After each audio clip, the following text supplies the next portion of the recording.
So Okay. what I'll do is I'll briefly go through the other section because we go to the set strategy. Did I show you how to do inclusion and exclusion criteria? No, you didn't do anything like that. No, we didn't do that.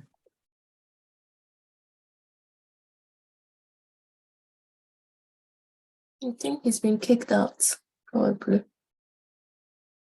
Oh, Can you hear all from right. me? Jesus. Yeah, we can hear from you. Oh, okay. Hey, did somebody say Jesus? Or something? Somebody said that, right? Yeah, Leonora said that. Okay. So we got to set strategy, if you remember. That's where we got to. And is there any question for me? Is anyone here? Is there anyone here who wants to ask a question? What I'll do today is that I'll try and go through all of them as soon as possible. And then we'll come back to implement what we have done by starting to search for the articles. So today, one of the practical things that we'll do before we leave here is to search for articles. So after we are done today, if you also want to search for any article, I think you can use the same strategy to search for articles.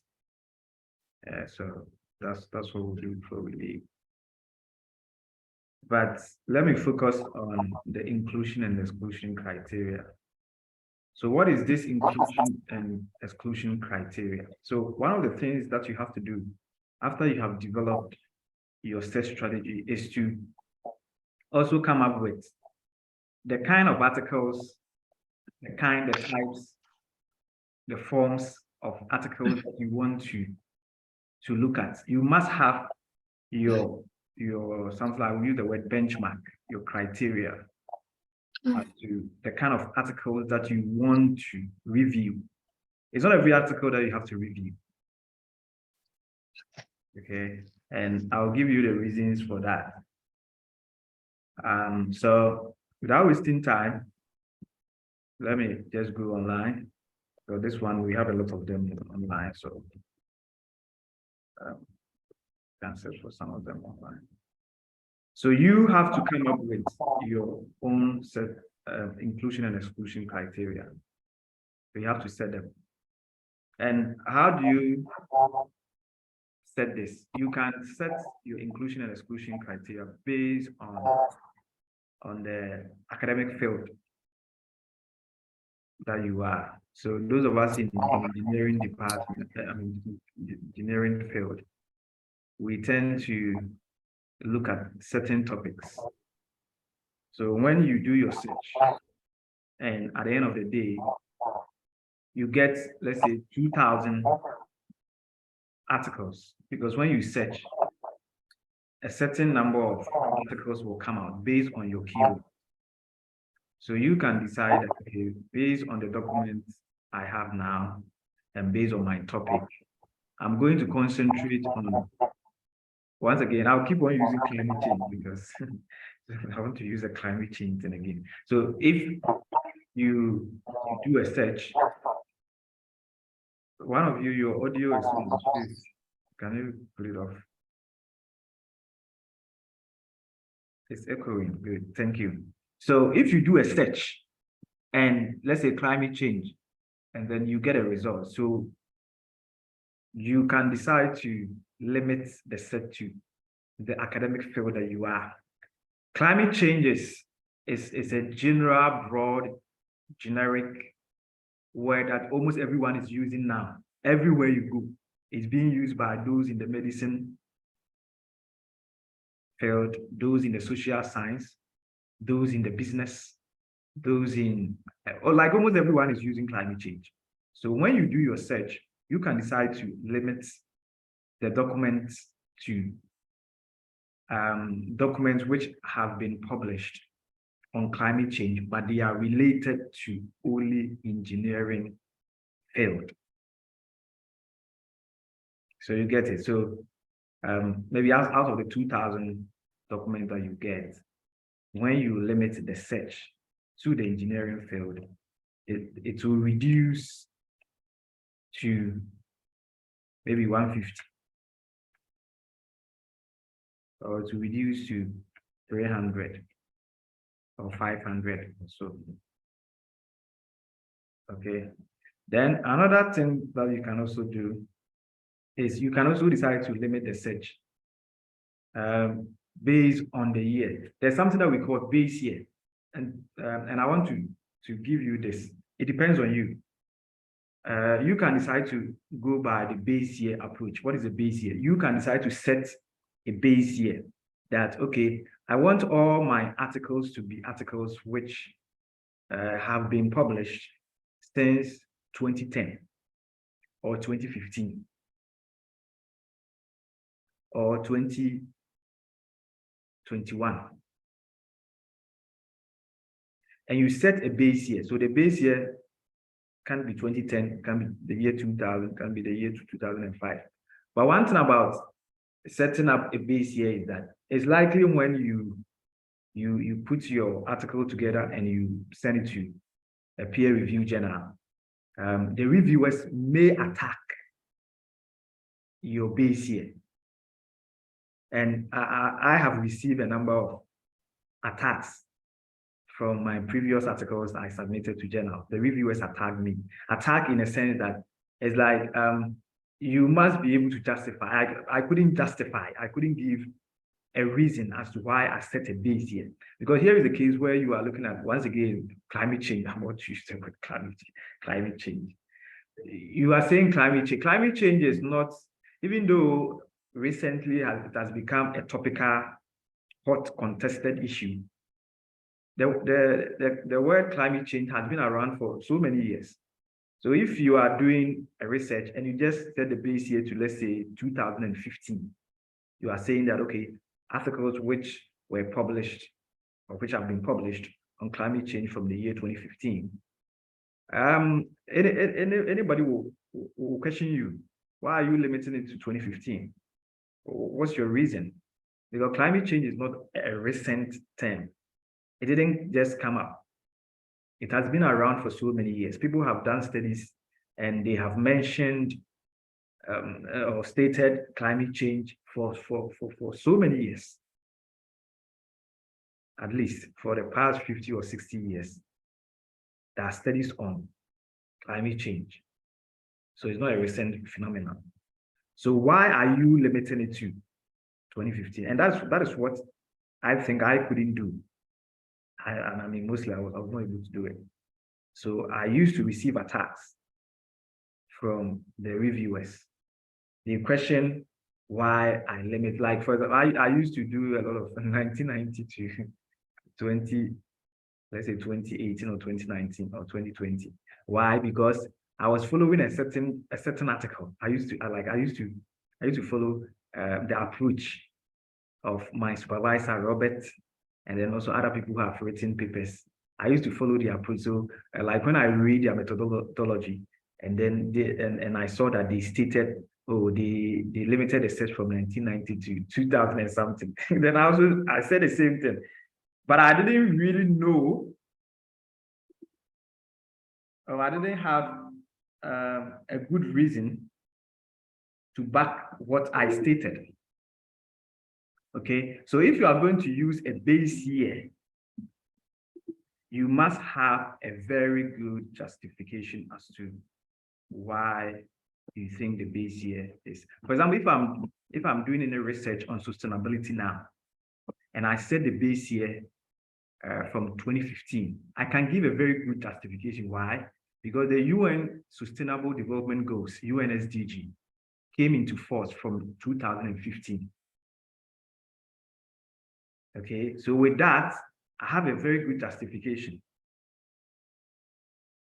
But if I'm doing sustainability research and I just set it 2015 without any reason given, anybody will question you, because the word sustainability and sustainable development goals, they didn't just appear recently, people have been doing some studies.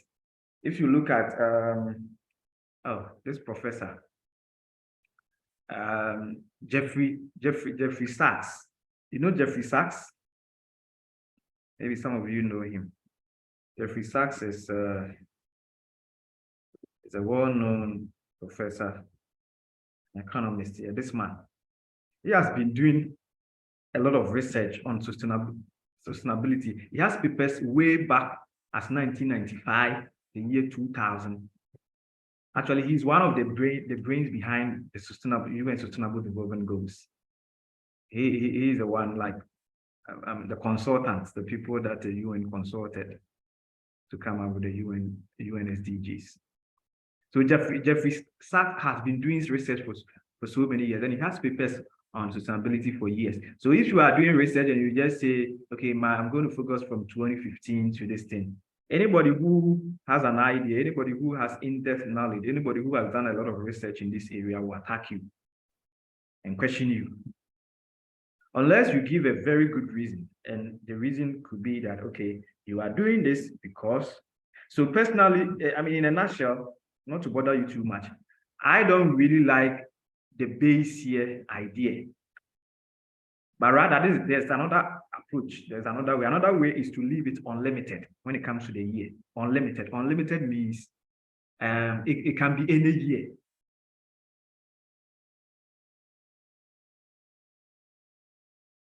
It's also called unrestricted. You can also, in case you are reading some of the articles, you see unrestricted, unlimited. And this unlimited means it could be articles which, but one disadvantage about this unlimited thing is that sometimes you also tend to get articles which are too old. Some of them don't have any relevance to the current happenings around us. Okay. So But can I add something? So yeah. can you also justify that, okay, maybe a review has already been taken maybe for the previous period, and then you want to see how the literature has changed since that review? Yeah, but the thing is, that's a good question. But the problem with that is that it's some way a bit, because unless you are doing exactly what the person did, in other words, like what you are trying to say is that you are building upon what the person did, right?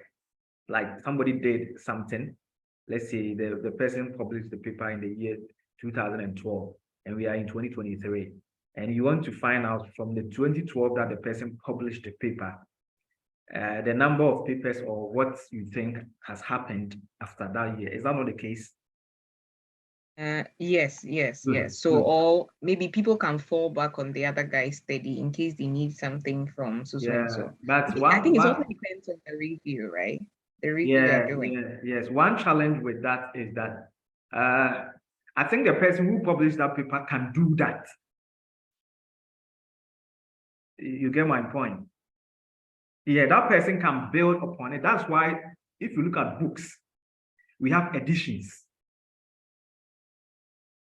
You know, the books come in editions, like this is the 5th edition, the 4th edition, the 7th edition, the 10th edition, and all that. Why? Because normally those who write the book, they update the book if there are some new things which are coming or something.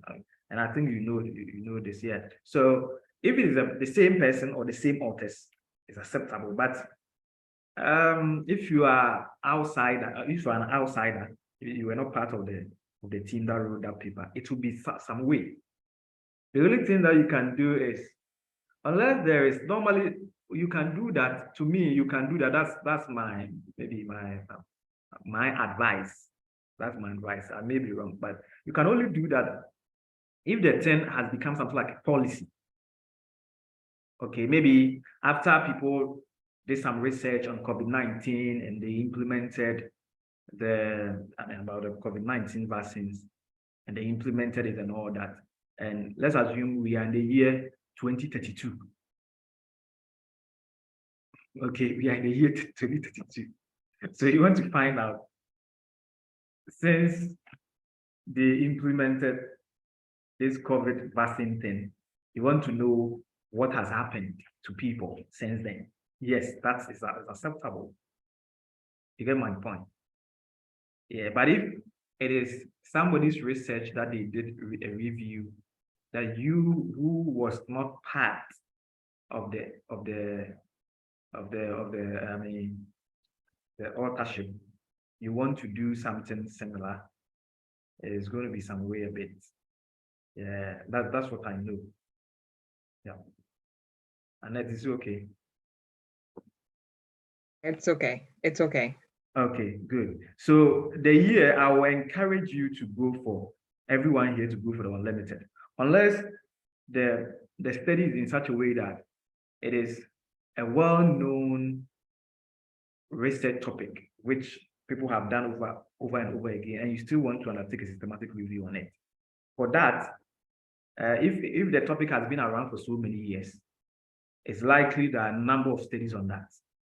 And therefore, sometimes when you search for such things, you may get thousands of articles. With that, you can decide to have a base here so that you can deal with a small number of articles. But if there's another approach, if so, you want to go ahead and do this systematic thing, it's called scientometric, where you deal with a large number of articles. Yes, St. Leo. Yeah. All the papers that I've seen for systematic literature review limits the number of years. That's what I've seen. I'm yet to see unlimited. And my question is, on my topic, Okay. the pioneer who brought about organizational silence, she does reviews every 10 years. Okay. Sorry. So her last review was this year, 2023. And my question is, if I want to do a systematic literature review or a review on my topic, good. Would because she has done a review, do you still think I don't have to limit myself to years? Once again, it comes down to whether your topic is a topic which people have done for years. Some topics are new, like this electric vehicle ready building that we are doing. You can see we don't have enough papers. So with such a topic, you don't need to limit yourself. But looking at your topic, organizational silence, I think people have done a number of studies on this. Okay, I don't know unless we see this thing. So when not entirely, because the opposite of silence, which is voice, has received extensive research, but for the silence bit, not much has been done. Okay, that's fine. So what we would do is, in order to prove whether what you are saying is accurate, I will show you what to do. So that's what we are going to do today. You just do a small search.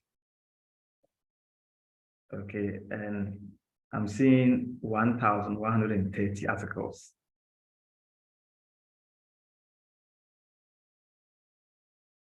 Okay, unless then there's another thing too. You don't normally do the search with just one thing, but you have to do the search maybe with something. Because if you look at, and I mentioned this in terms of limiting the research area, I think you are looking at it more from construction or engineering field, right? We have studies on organizational silence, even from the medical science background. Look at this study. Okay, exploring the relationship between organizational silence and organizational learning in nurses, a cross-sectional study. And if you are doing a review, this type of study, you don't need it. You don't need it because you are not in the medicine or this medical science field. You don't need it. So you have to limit your search. So in trying to limit your search, what I will add to this is I will do this construction project. I'll add something like this. So yes, please, sorry for interrupting. When no you do it problem. this way, when I do it this way, it's very difficult. And silence, in a way, when you read about it, is a psychological thing. So I needed to add these hospitals to it because I wanted to, it's a behavior that Okay. people exhibit. Okay. So for me to be able to understand, because it's a behavior that is cut across industries, I didn't have to limit myself to just the construction industry. The construction industry is just going to be my, The focal point. yes, my study context. Okay. So that is why I'm just going to collect my data, but I wasn't limiting myself to the construction Okay. So industry. in that case, I get your point. In that case, that's also another way to go about it. But in that case, what you have to do is you have to do something like a multidisciplinary review, Okay. which the search and the literature review that you are trying to write will cut across all fields. Then when you are done, then you limit, you kind of narrow it down to your study area, which in this case is construction management. Yeah, so that can also be done. Like my review paper that I wrote on COVID-19 and PPP, I did it as generic. Those from the education, health, so and so background, they were all part of it. Then when I was concluding the whole thing, I limited it down to construction management. So that can also be done. Yeah, it's acceptable. Okay, but the reason why I mention that is that, like, if you are dealing with a topic which people have done it for so many years, and that topic, there are so many articles on it, okay, thousands. Let's say something like you are looking for leadership in construction management or leadership in general. People have done studies on leadership for so many years. So with this, you have to limit your search. Okay, even when you limit the search, you can see that there are even still so many papers. Okay, and with this, once again, you can limit it to a base year. So you can make it, I want article, because leadership, the word leadership or the concept of leadership has been used for so many years. Even still, even when you limit it to the year 2020, there are thousands of papers on this. Okay, so when you have, I mean, when you come to that point where you have so many papers on a topic, what do you do?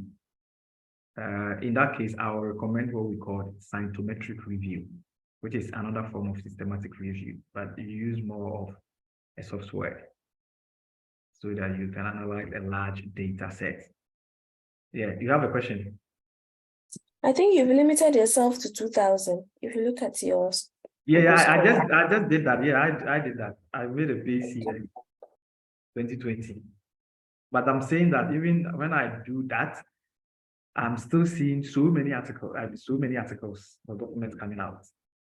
That means here, the best approach to analyze this is the scientometric, where you use a software to analyze a large set of data. Yes, so this, if you want to write a paper on leadership on construction management, a normal systematic review is not appropriate. Why? Because a normal systematic review normally takes a small number of data or small number of papers. You don't use much. Yeah. So far, I have not seen a systematic review where people have used over 200 papers. Not yet. Most of them are less than 200. A normal systematic, qualitative systematic review. Less than that. 34, 35, 50, maximum 60, and so forth and so forth. Okay, so Leo, are you okay? Okay, so let's come back to the inclusion and exclusion criteria. So you can set your base here. I mean, you can set it. It's not compulsory as to how you want to set it. It's based on your research objective is based on what people have done in your field over the years. You can just look at what they have done and you do the same. Yeah, Leo. Yes, please. So if I want to set a base here, what justification can I give to it? Your justification can be, for example, if you are using, if you are doing a research on sustainability, you can say that the UNSDG came into force from 2015. If you are doing a research on COVID-19, you can set it from the year 2020. Why? Because I think, is it 2019. Yeah, 2019, but I'm talking about the date that WHO declared COVID, 2020. yes, as a pandemic. Have you done a research like that? Where, yes, so for that, if you make that date as a base year, acceptable. But anything other than that, you are likely to receive attacks. Mm. Yeah. Okay, Annette, what about you? You have a question? Yeah, so my question was about the scientometric, right? Is there a limit? So is there a limit to the number of papers? The scientometric can take a large number of data or can take a large data set. So I've seen there's this guy, I think all of you know him, like he was in your department, he's called Amos Darton. One of his scientometric review papers that he wrote, he used, I think, 15,000 papers or so. The data set was about 15,000, 15,000 or something like that. Yeah, so with that, yes, you can use, because it's a software, I have it here, it's called Vote Viewer. You just put it into, you put your, just check whether I can see it. So you can use a Vote Viewer. I can take you to the main page. It's free online in a way, so everybody can get access to it. So you can download this, it's free, and you just download your data sets from one of the databases I'll show you soon, and then you just put them, you upload, then you do the analysis. Yeah, it has a capacity to analyze a large set of data. Annette, are you okay? Yeah, I'm okay. I'm good. Okay, so let's keep going. So you can also decide to limit the search, or you can make it what? Leo, what are you saying?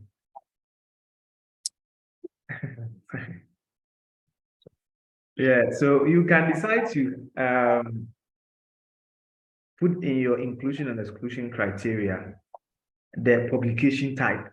In other words, you can decide to deal with only peer-reviewed journal articles. We have a number of documents which we call literature. There are different types of literature: books, essays, notes, conference papers, journal articles, and so forth and so forth, a number of them. So you can decide to limit. You can decide to say that I'm going to deal with only peer-reviewed journal articles, or I'm going to deal with only conference papers, or I'm going to deal with peer-reviewed journal articles and conference papers. Any other document will be excluded. As you can see on the screen, any not subject to peer review or anything that's not subject to peer review is excluded. And here too, once again, you need to give a justification as to why. Because we have different literature for document.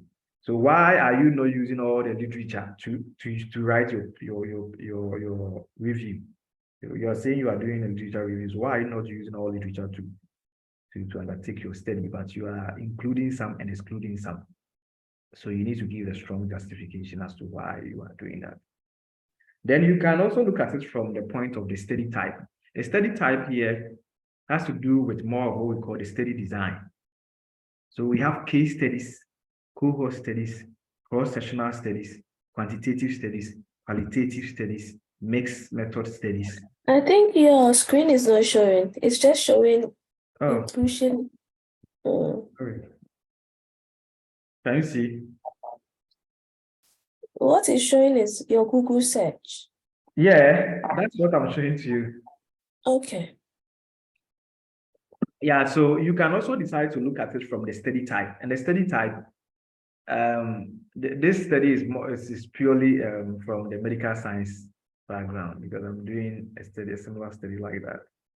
And for them, they classify their study types into randomized controlled trials, cohort studies, case studies, pharmacological studies, and so forth and so forth, observational studies. But those of us in the construction, architectural, and engineering field, normally the studies that you see include case studies. We do a lot of case studies.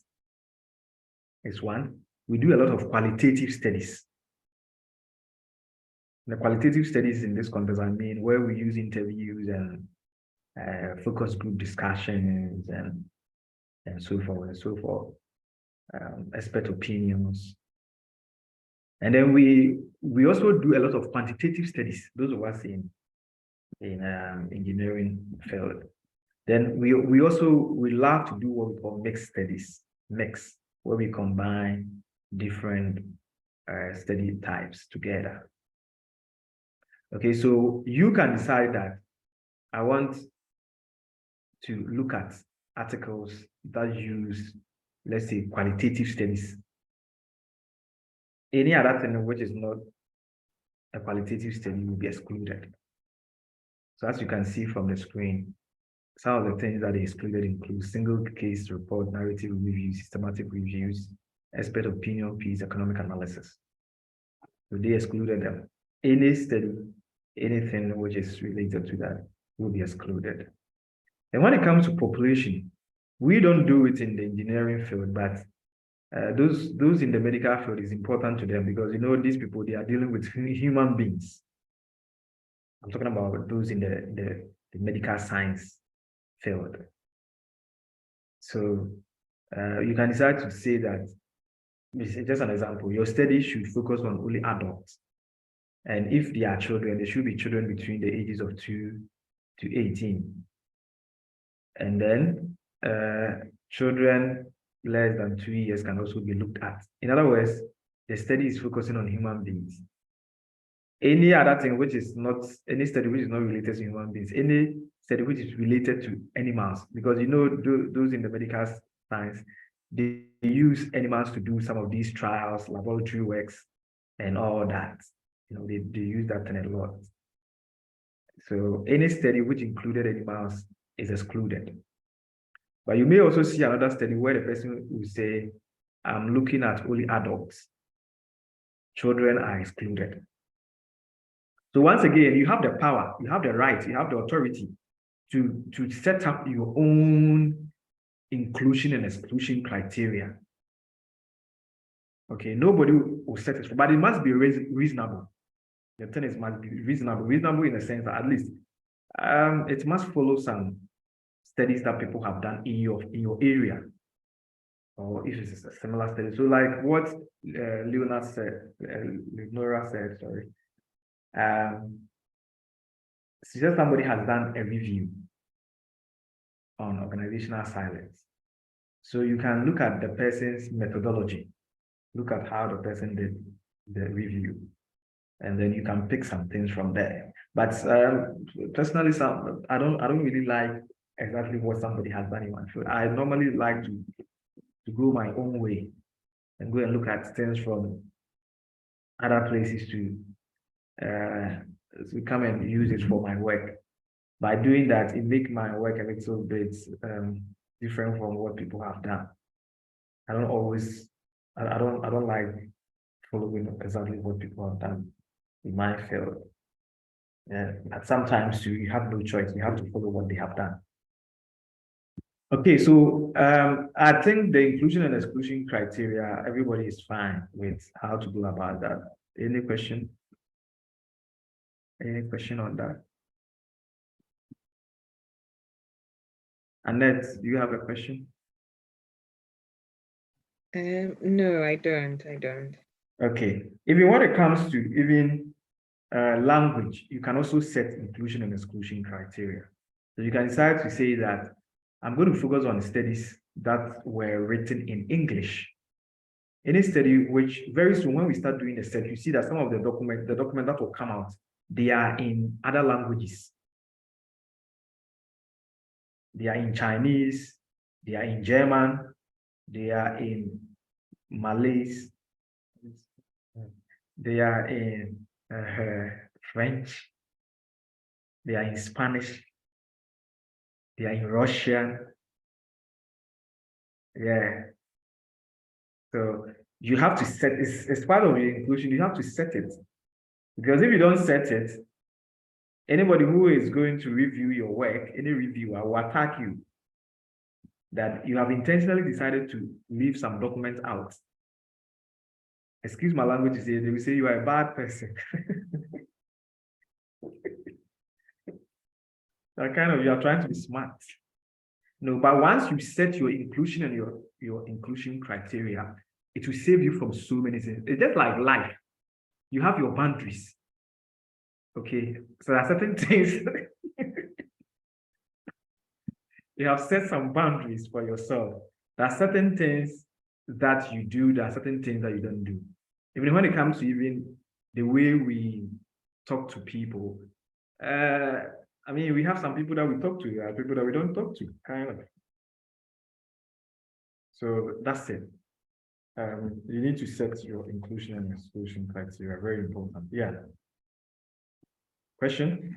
Okay. Yeah, I have a question. So I wanted to find out, can you also exclude by like developed countries, developing countries? Exactly. That's a very good question. That's a really good question. Yeah, you can decide to do that, especially if, for example, I have a review paper on Ghana. I did a review paper on PPP in Ghana. So with that, I excluded all other countries. The only country included in the search is Ghana. If the study was not done in Ghana, it's out. You get my point? So no matter how nice the document is, no matter how good the thing look like, that study should have been conducted in Ghana. If it has not been conducted in Ghana, it's out.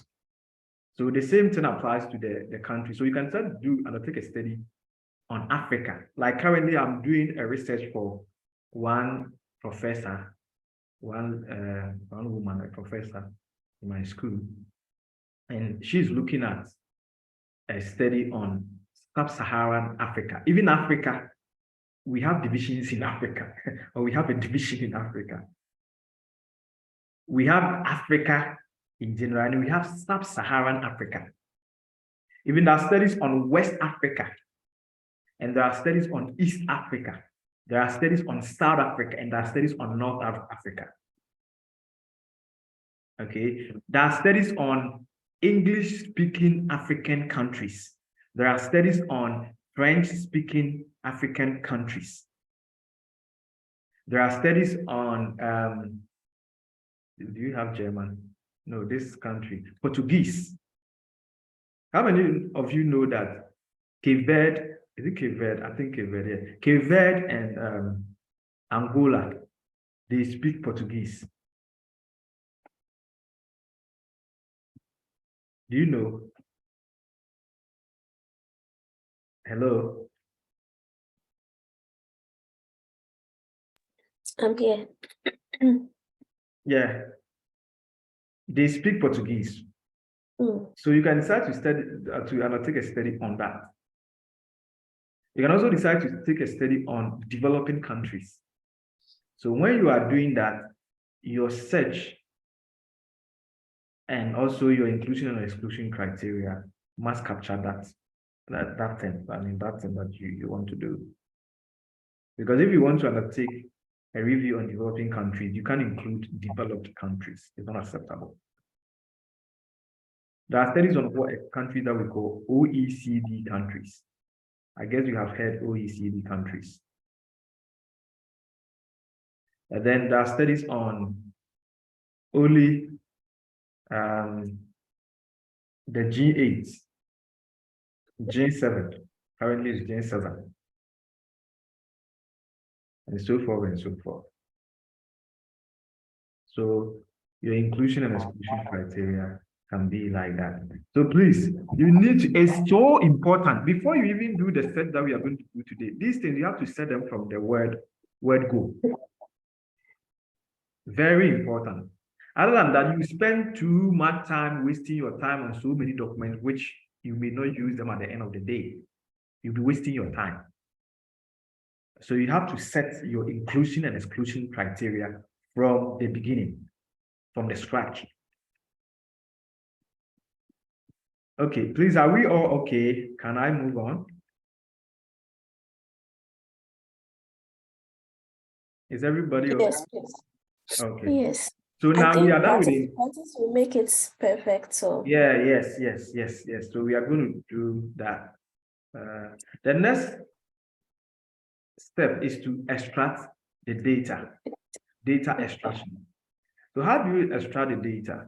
So now you have applied your inclusion and exclusion criteria, and then you have been able to get the required, we normally call them, we say they have met the eligibility criteria. Eligibility criteria in terms of inclusion and exclusion criteria.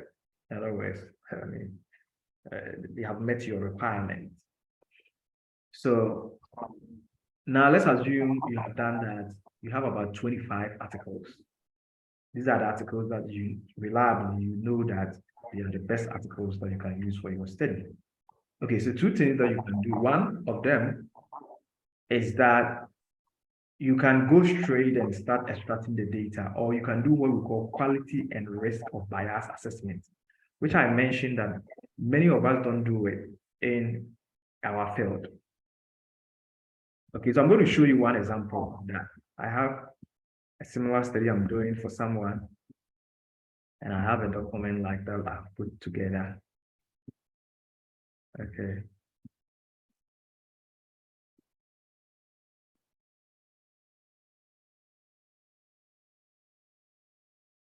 Okay, so this is one of them. Okay. I think I have another one. Let me add that to it. This is the profile.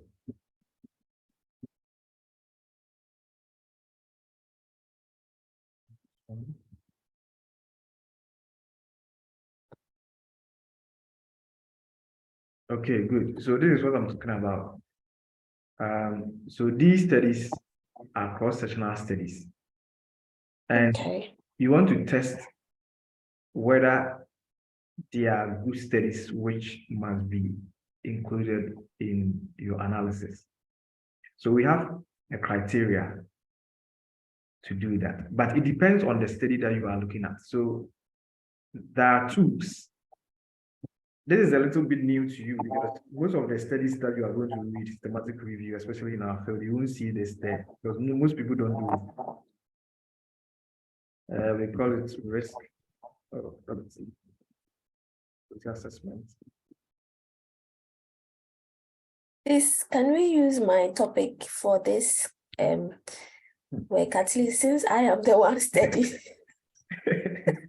No, but as we are doing, you can do it, right? You can do it. You can do this. Sorry. Yeah, I mean we can do it together anyway. Yeah, so don't worry about that. So we have tools which can help you to do okay.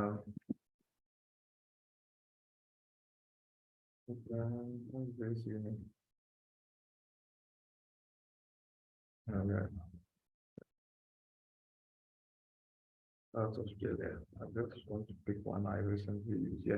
So it's the word that we use for that is critical appraiser tools or quality assessment tools or risk of bias assessment tool. Any of them that you see, that's fine. Okay, please, what's the use of it? Although You, you've you made just you mention just want to you want to confirm whether the study is indeed of a high quality, is a good study, which must be used for your analysis. Okay. So depending on the study, there are tools for each of the study type, also called a study design. So if you are dealing with something like qualitative study, there are tools that you can use. You can use GASP.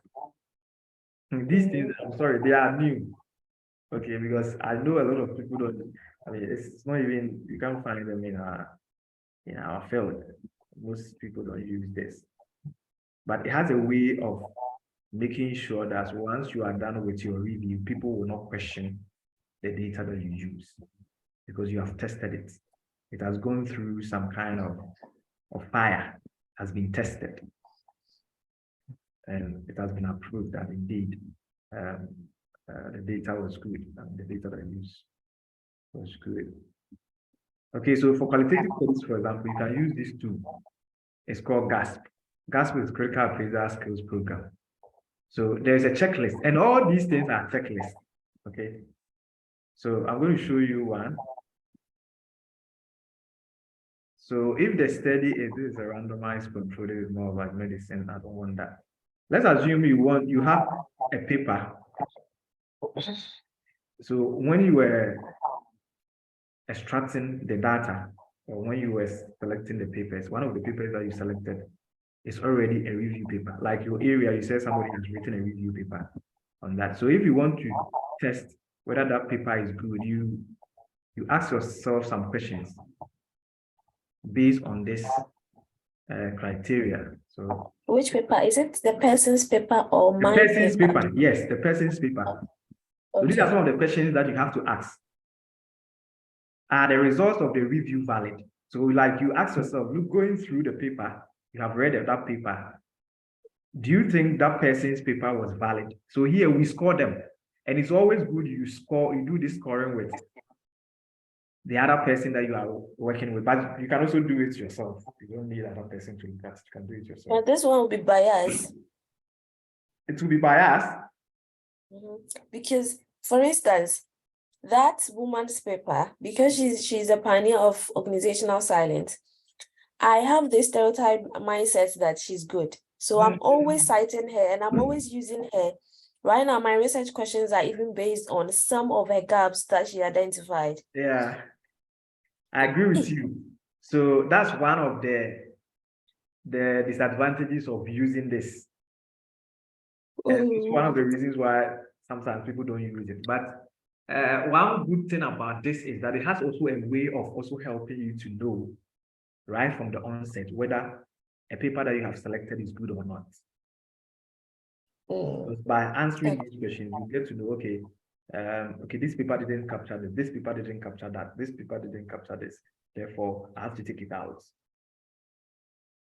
Okay, but that the disadvantage is what you have just mentioned. Okay, did the authors look for the right type of papers? So you ask yourself this question, but we score them. Like there's a score, you will come up with your own scores. You score them. Then another question that you can ask is, do you think all the important and relevant studies were included in the review? Did the review authors do enough to assess quality of the included studies? If the results of the review have been combined, was it reasonable to do so? What are the overall results of the review? How precise are the results? Can the results be applied to local population? Were all important outcomes considered? Are the benefits worth the harms and costs? So if you are able to answer all these questions, and then if you rank them after everything, you put the scores together. Okay. And based on the scores in your threshold, so you say any article that did not get more than 50 and above, then that article is not good enough. Okay, so there's an example here. Showcase this in your methodology. So to be part of the Yeah, it's part of the methodology. your wheel. Yeah. Oh, okay, so to be part of the inclusion and exclusion Right. No, commentary. it comes after the inclusion and exclusion. This is more after you are done with the inclusion and exclusion, and then you have selected, because by using the inclusion and exclusion criteria, you'll be able to do away with a number of papers. So you come to a place where you have the relevant papers which you can now use to do your data analysis. But before you do the actual data analysis, you still want to test and find out these papers that you are saying that they have met your inclusion and exclusion criteria, whether they are indeed good or they are not. Okay, so if you look at this, like this is a study, the paper that somebody wrote, and these are the studies that are there. That's the author list that studies. And then they ask questions like, were the criteria for inclusion in the sample clearly defined? Was the study setting described in detail? Was the exposure? So yes, no, yes, no, yes, no, yes, no. So you can see that here, the first study got how many points? 6. The second one got 6. The third one got 7. And so forth and so forth. So once you are done, you can determine that, okay, based on the score, any study which scored less than 5 should be excluded. That means it's not that good enough for you to use it for your data analysis. This is, as St. Leo said, this is a little bit some way, because it's possible that somebody may come up with something which the person has already preconceived. But the reason why people use this approach is that the checklists are kind of approved by the larger scientific community. Okay, these checklists, they are approved by the larger scientific. It's just like Prisma. Yeah, it's also it's what Leo said is one of the reasons why many people don't use even Prisma in our field too, because it also has some bias, kind of bias this thing in there. Yeah, but So can we come up with our own? to me, It's a tentative one that we can like adjust as we yeah, go. you can do that, but for the sake of, once again, some of these things, I think it's all about the reviewers.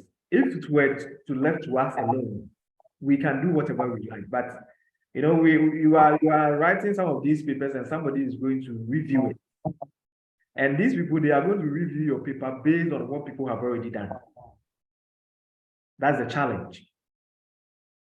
Okay, so it is always good you go by what people have. It's just like maybe writing your research, and you say you start the introduction, and you tell yourself, okay, I won't write literature review. I will not include literature review or methodology in my research. From introduction, I'll go straight to the conclusion. That's research, you can do that, right? From introduction straight to conclusion. You don't look at methodology, nothing. Straight. But if you do that, you will receive attacks. Yeah, so it's just like somebody will say it's a formality, yeah, which the larger scientific community has accepted. So you just have to follow it and do it so that you are safe when you become safe. So we will use that, and we will use the quality assessment to base on the study design. So when we come to that point, I'll tell you the tool that we are supposed to use. If you are using qualitative, I'll show you one. If you are using quantitative, there are assessment tools that you have to use. And if you are also, if you are using a different approach, like the mixed method. There is also a method for assessment tool for the mixed method. It's called MAT, MMAT. Mixed method appraisal technique. So there's also a checklist appraisal tool on technique. Yeah. So can also use it if the study design is a mixed method. So you can use this. Okay. So what is included in that? I already have discussed that with you. So it has an aspect which is asking the validity of the study, the reliability of the study, the benefits, whether the study has both academic and practical benefits to the users of the study, and so forth and so forth. Yeah, so we'll use that. From here, you can go ahead and do the data analysis. And you do the data analysis by extracting the data. So what data do you extract? So some of the data you can decide to look at when the articles were published. So you can do annual publication analysis. So the data that you extract from the papers is you look at the years or the point or the time that the papers were published. Okay, and that will lead you to doing annual publication analysis. You can also do country of origin analysis, where the studies were actually conducted, where they were conducted. It can also be the data that you extract. Then you can also do, these are kind of initial analysis, kind of a general overview that you are trying to look at with respect to the articles. You can also decide to do authorship analysis. In other words, which of the authors have published more, or which authors are known to have published on that topic. So, Leo, what is that professor's name?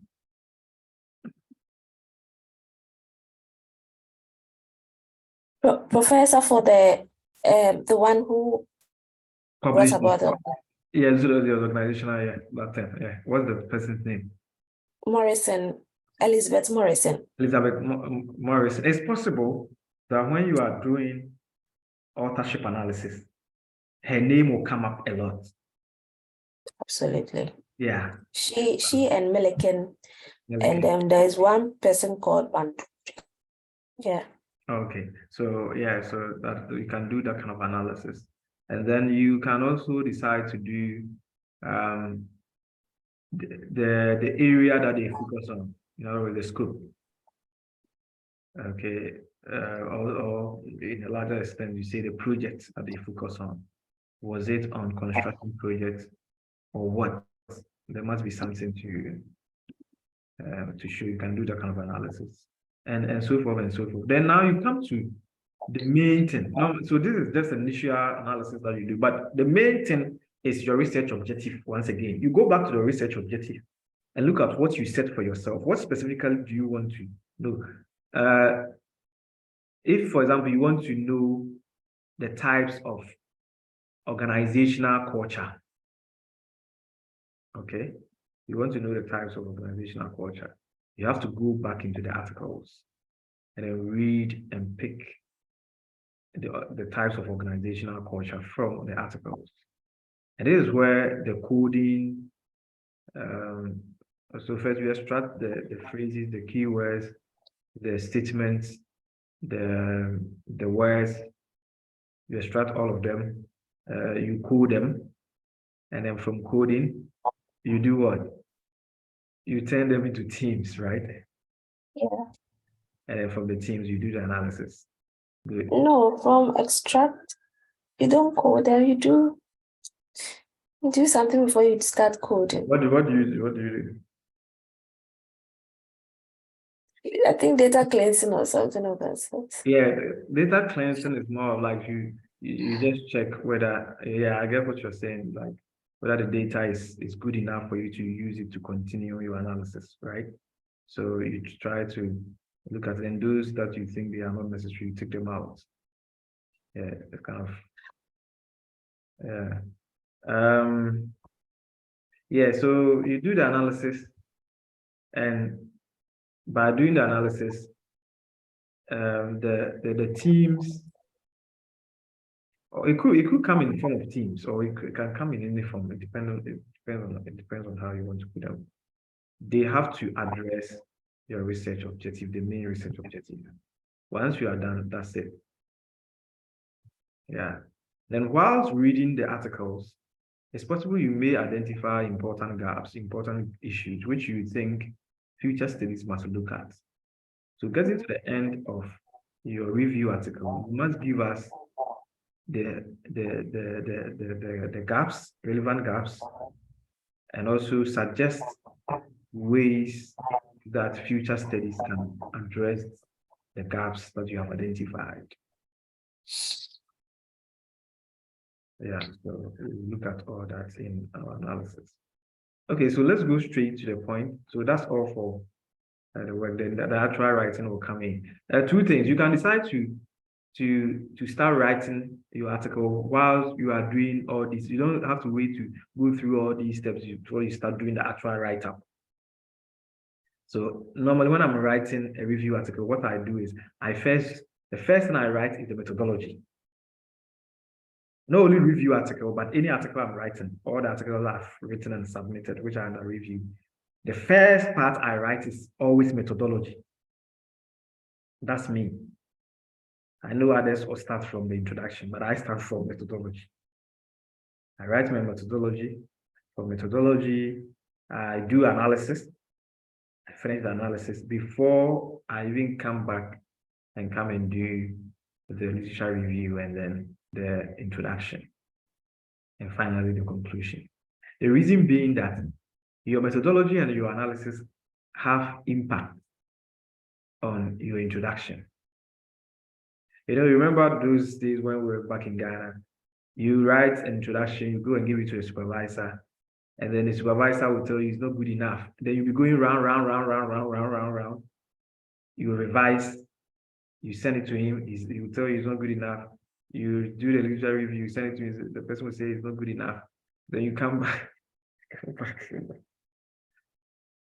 But when I started my PhD, I was giving some kind of lecture where the person taught us that for you to have or for you to write a very good research, always start from the methodology. Why? Because most of the issues are in the methodology section, including even the type of data that you are going to use for your research. If you are able to conquer that area, you have conquered your research.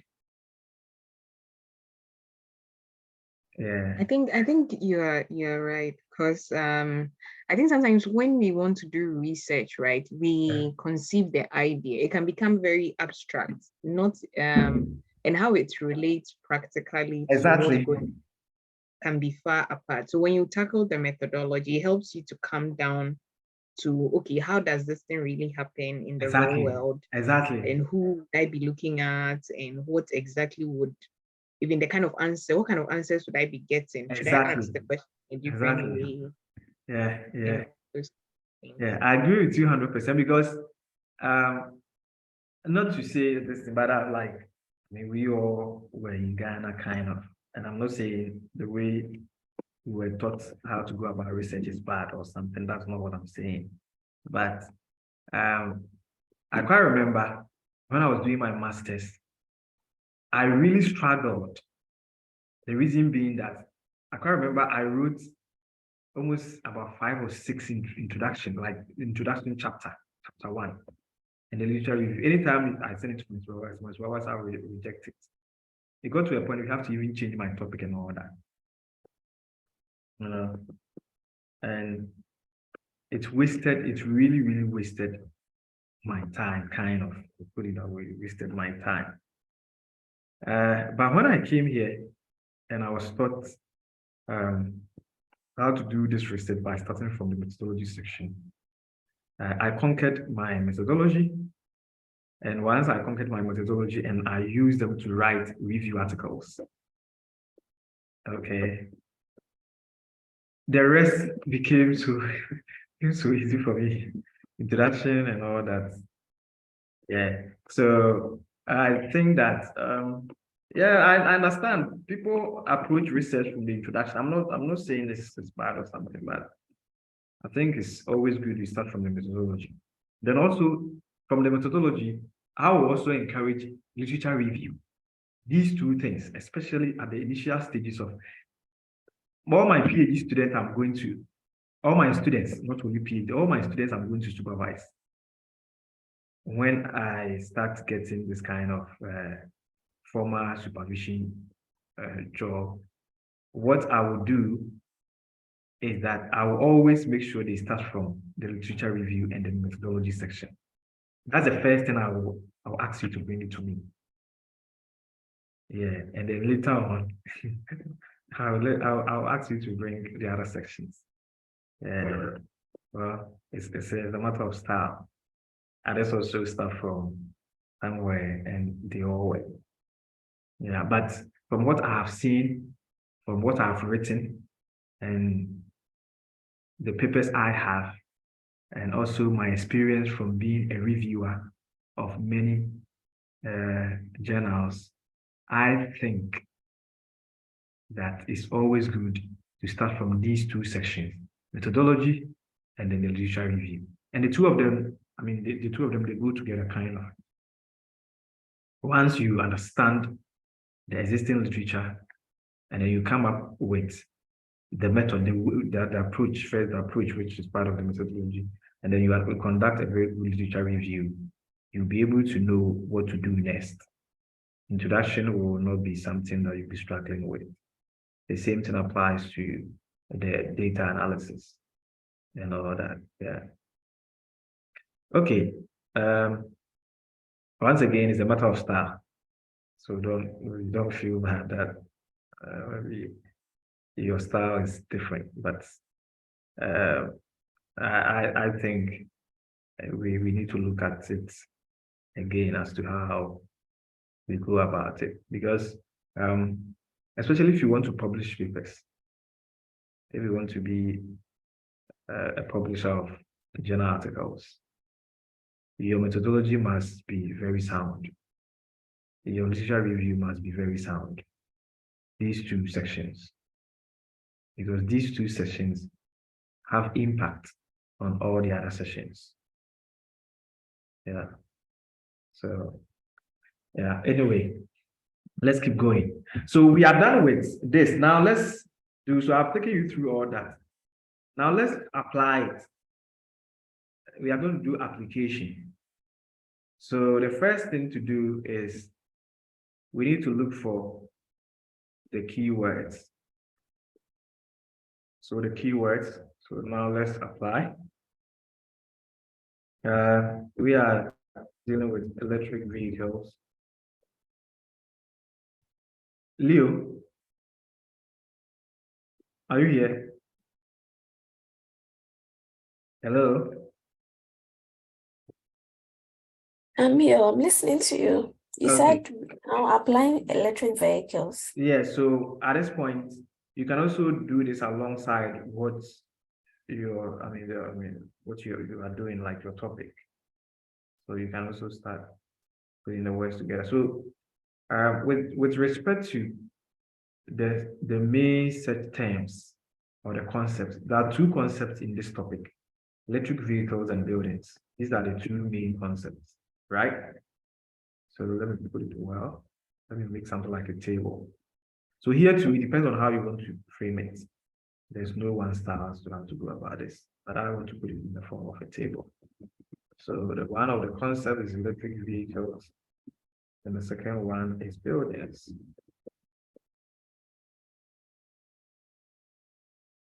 So under each of them, we can get similar words, which can represent the same thing, like electric vehicles. So electric vehicles, you can use words like electric cars, electronic vehicles, electric automobile. Any other word? I put some words down. Any other words from anyone? Okay, so for now, let's use this electric motor vehicle. Yeah, so this electric. Wait, should the hybrid ones be also part? Yeah, Plug-in hybrid electric vehicles. plug-in. Plug in, to plug it in. Plug in hybrid electric vehicles, PHEVs. PHEV, Okay. Yeah. hybrid. Yes, all these things must be there. Okay, so these are some. And then they have, I think they have, oh, okay. For the electric vehicles, they have the different types. So, but I think if you just do the electric vehicles, They will have capture. 20. Yeah, they have like different categories, battery, because of the hybridness of them, right? Some are hybrids. Yeah, some of them are batteries, some of them are like they use electricity, like you have to charge them. Some of them too, they have some aspect of fuel with petrol, and then also an aspect that you can charge. But I mean, let's use these words. I think these words are fine. Buildings. What other words can we use for buildings? We can say Infrastructure. okay. Good. Hey, Debbie, infrastructure has a lot. Infrastructure. Mm. Infrastructure. No, infrastructure has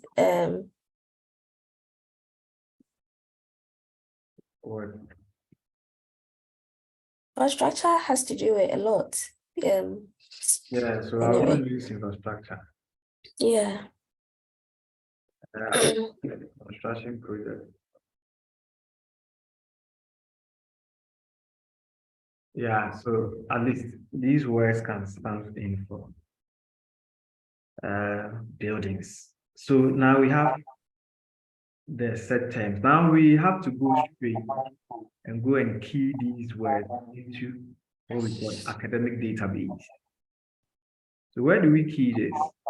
So one, we can decide to do it in Google Scholar. So Google Scholar is one of them, and it's called a search engine. You can call it search engine, or you can also say academic database. Other books, other articles call it bibliographic. Isaac, I think I need to focus on what you are doing, because if I try to do it alongside, I might miss some points. So later on, Okay, yeah. You let's do it after. Then you can do your own thing. And I was also concerned about this hybrid cars Annette made mention of, because that would not really well, I know hybrid is more or less like combining the two, using a petrol and then electricity, but this is entirely electric vehicles that we're talking about. So do you think is best we add that to it? Just ask it. The hybrid. Yeah. Oh yeah, I think we can add. You can add as many anything similar to that you can add. Just for the search. Once you get a document, after you get a document, you can now decide as to the kind of document that you want to keep and the kind of document that you want to take out. Okay. So that's how they work. The reason I'm asking is because someone would ask, why are you, if you are talking about just electric vehicles, then why are you adding hybrid to it? Because you might find a paper which is hybrid and the information there might be relevant, but like you said, reviewers are fond of picking on very little things. Yeah. So yeah, I get your point, but what we are trying to do here is we are trying to pick all electric vehicles and anything related or similar have some kind of this thing to that. So it shouldn't be exact. Like if you are dealing with climate change, for example, you say global warming. Okay, climate change is bigger than the word global warming. because when the climate changes, we don't only experience global warming, other things also happen, flooding and all that. You get a point. So you can decide to look at it from the larger picture, look at it from the larger, and anything which is similar, because this plug-in hybrid electric cars, I think it's just a type, kind of a type of it. Yeah. Yes, somebody may conduct a study which is specifically on the plug-in. But here we Why want. don't they do cars that use water or air?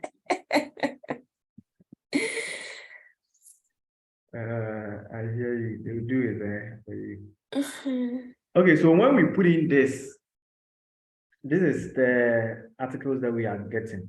So here is showing 485 from the Google Scholar. Okay, let me also try it here and see if I'm going to get. Should I try it on Scoopers and see? No, we will get there. I'm just taking. We are doing this step by step. Okay. Yeah, this is Google Scholar. Hold on. So did you use all your keywords? The electric. Yes. Okay. The other things I didn't use. You're right. You use everything, or you didn't use all? I didn't use all. Yeah. You didn't The use all. hybrid Okay. income. Yeah. Electric motor cars, plugged-in hybrid. I have to use all. So when you are searching, you have to use all your keywords.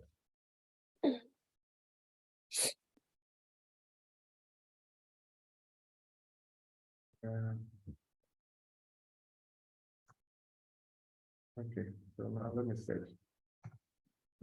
It's almost like you don't have any articles for that. So when you do that, you can decide to take some of them out, okay? Because sometimes some of the keywords are to distract what you are doing. So you can just limit it to the electric cars. Even this one also not work. So let me take them out. But if this were to be used, it will work. But here, understand. Okay. Yeah. So let's stick it to this. Let's stick to electric vehicle and electric car. Yeah. So the question is, are you supposed to use all the keywords? I also think some yes, but where there's a need for you to take some of them out, you can have to take them out so that you can do the search and get a result. And the ones that will help you to get a result is the one that you are going to report. And that's where CRISPR comes in and reporting. Can we add infrastructure to it? So electric vehicle infrastructure. Okay. Like infrastructure, just the word infrastructure. Yeah, infrastructure. There are a number of studies on electric vehicle infrastructure, in a sense that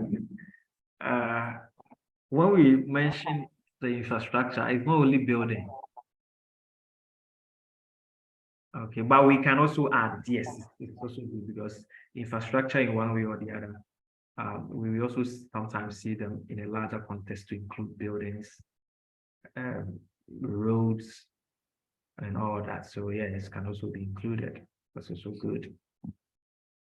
Yeah. There isn't a hand. You see, you made mention of roads. That is where the problem comes in. Using infrastructure, the word infrastructure. Okay. Yeah, I get your point. But in terms of the keyword, you have once again here too, you have the right. Okay. You have the right to decide the kind of keyword that you want to use.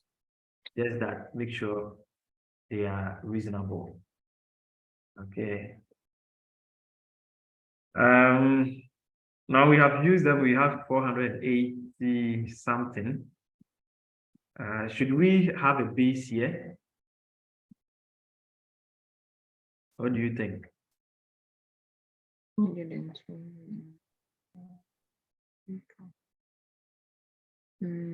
I suppose that what you have to do is once you get these results, you have to go through them and check out the ones which are important. I hope you know how to save articles in the Google Scholar, right? You know how to do it to the my library. Do you know how to do it?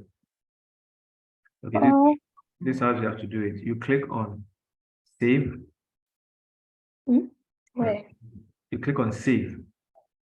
Oh, okay, yeah. This will come. Then you can create a library. So I can create a new one. So EV. Okay. So I'll save it into this. So if I come to maybe in the next one and I think it's important, I'll just click on the save, then search for my folder and then put it in. Okay, so once I'm done, if I'm done and I want to check, when I go to my EV, I'll see these things saved, the one to the articles which are important. And if I want to export, I click on export and to just download all the details on the articles for me. Is that okay? Yes. I think you made mention of a question whilst I was away. The setting the here. Oh, I don't think it should, because I think in one of your submissions you said if much studies have not been done in that. Yeah. So here it's so clear that people have not done much studies on this topic, because as you can see from the articles that we are seeing from, even that the articles are not many, and some of these articles, some of them are not even peer reviewed. They are not even good at, they are more of like this online publication stuff. So that's for Google Scholar. It almost captures almost everything. When we get to Scopus and the other search engines, we'll get the right articles, because they normally have a way of limiting the results for you to know the articles which are important and the ones which are not. Okay, so we assume we have 480 something, which is good news. I'm happy that we have this. So for now, I'm happy that we have this. So I'm going to put this down for now as our search keywords. Now let's go to. I'm not getting the same number of words as you. I don't know if maybe You're not getting the same. What are you getting? I'm getting like 123. Really? Like, how did you check your? Do you do this? Do you do this? Like, electric vehicle, electric let car, me see your keywords. residential buildings, commercial buildings, infrastructure. Let me see. Okay, Leo. I didn't add commercial building. Okay. Okay. I didn't add commercial building. Buildings. Okay, good. I'm can here. you also check? Okay. Let's go.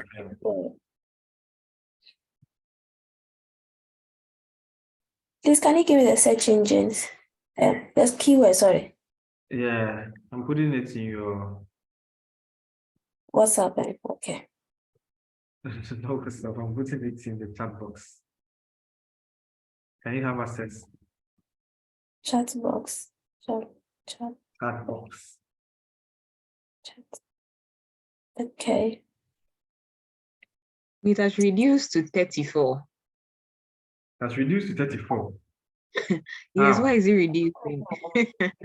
When you use the exact. Yeah, it's like it's reducing instead of increasing. Let's see then. Oh, what's going on? Electric cars, electric vehicles, residential buildings, commercial buildings. Yeah. Infrastructure. And then construction project. No, take away, don't add construction project. Oh, okay. Yeah, take away construction project. If we do it this way, is it going to do or is it going to do end, like electric vehicles and this and that? This is how it's more of, it's just keywords. So anywhere these words appear, 1 or 2 or 3, it could be a number of them appear. It will bring that document out. Okay. Yeah. So now it's getting. I get your or and end, but we don't use the or and end in Google Scholar. It will not work. We use the or and end in 4, our 7. website. Is that? I was just checking how many papers you've got. I've got 427 results. Yeah, 427. Yeah, you're right. Right, and now I'm at 551. What have you added? Have you added anything? Check your. I've not added anything. No. Let me share my screen even. Okay. You can just copy the I think what she's put in probably my work. Okay. I don't know. Yeah. And the funny thing is your first link or paper is different from mine. Or is it the first word? Because I didn't use the first word. Okay, I made electric Okay. cars before It's electric different from vehicles. yours, right? It's different Yeah. from yours. Yeah. So I think What's it's your No. first one? No, that is this. I think it's the same thing, but my first paper is peak shaving and valley filling of power That's my consumption. number 3. Yeah, me too. Peak shaving and valley filling of power consumption. And that's your number 1. That's my number 3. Oh, But I'm okay. still at 551. Okay. Annette, please use this search engine. Check your chat box. Okay.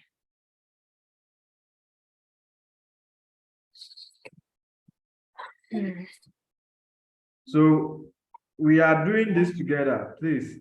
That means once we are Okay. done, So I'm here with you. Yes, yes.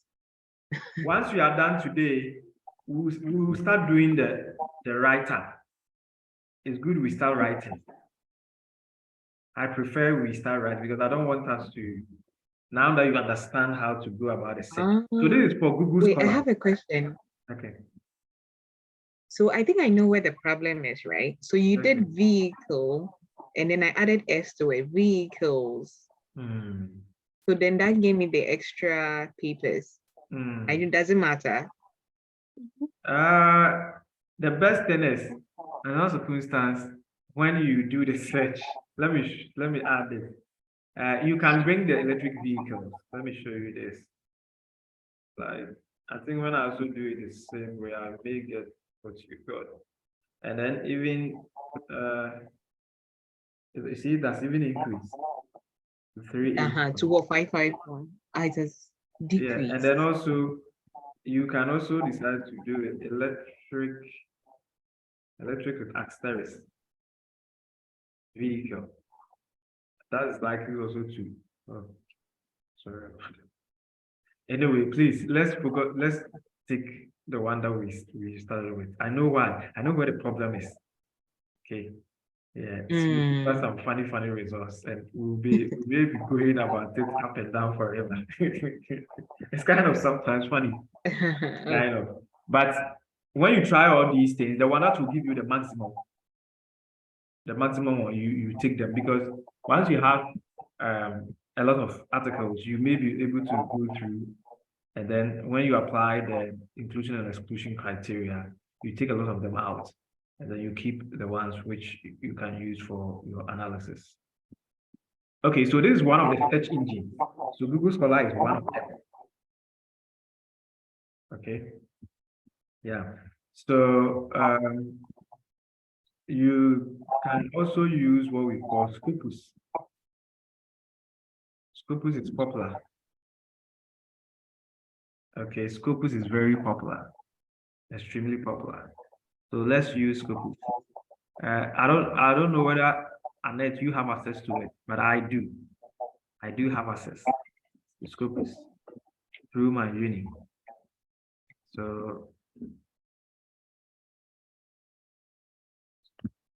even in case you don't have, do you have access to it?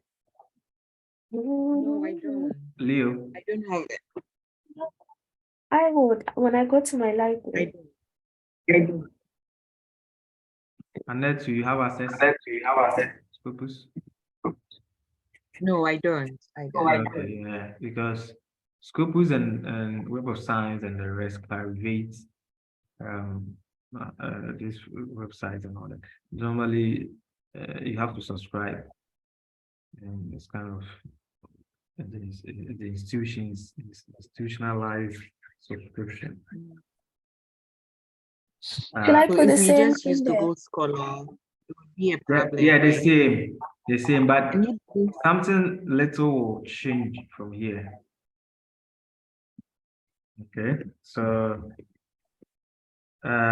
you put the similar keywords in one box, Mhm. and then you put the other one in the next box. So it kind of ends. But when it comes to the ones which are similar, use all. All the similar ones, you use all. Okay. Electric cars.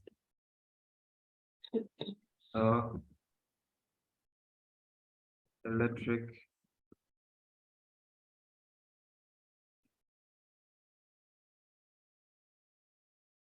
car service. I Residential can't see. building. You can't see. I should have used my monitor. Oh, Connected with my I'm sorry monitor. about that. What about No, I net? can. Not that I can't see. going on and on. I'm using my laptop, so I should have used. Okay. Please don't search yet, though. I'm trying to copy your keyword so that I can go with it. Or electric cars, Screenshot this. or Yeah, so all electric the cars. similar ones, like what I did in this table form, okay, all the ones which are similar, you just bring a space or you separate them with an or. Okay, I mean all the keywords that come under a set term or a subject heading, you just separate them with all. But when it comes to one subject heading against another subject heading, you use end, which the search engine is showing here. So end. So can you see the end? One box. When you are moving from one box to the other, the difference is what? End, not all. You don't say all, it's end. Annette, good? No. Eh? But I you've don't have made access to the school. Oh no, I'm just trying to say like you can follow. Don't worry about not having it, but it's Okay. yeah, you follow it, yeah. The best thing is if you were to have it, but if you don't have it, that's fine, but you can follow it. And I did. Wait, I'm not making a mistake. Okay, yeah. why? What's happening? So once you have this, okay, then you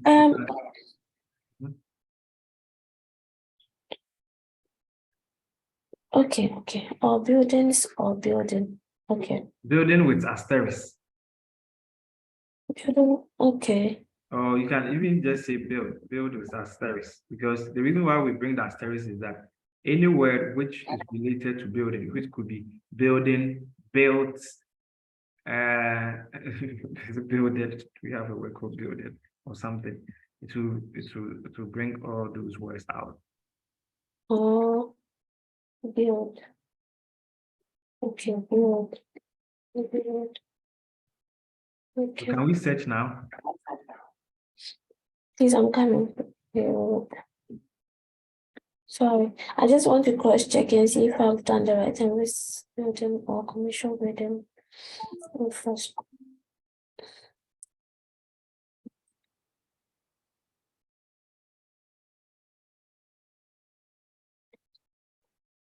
Structure or buildings. Yeah. Yes, please, I'm done. Okay.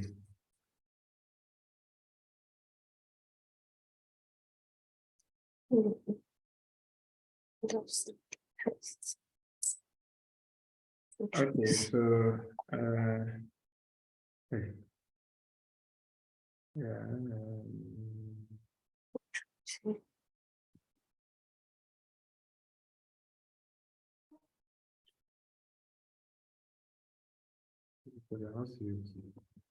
Can we search? Yes, please. Okay, so now you click on search. Then when you click on search, oh wow, so many articles are coming out. Yeah, okay, that's good. So 11,459. Which I think most of them are not important. So I think we need to go back and work on the search keywords. I didn't even bring in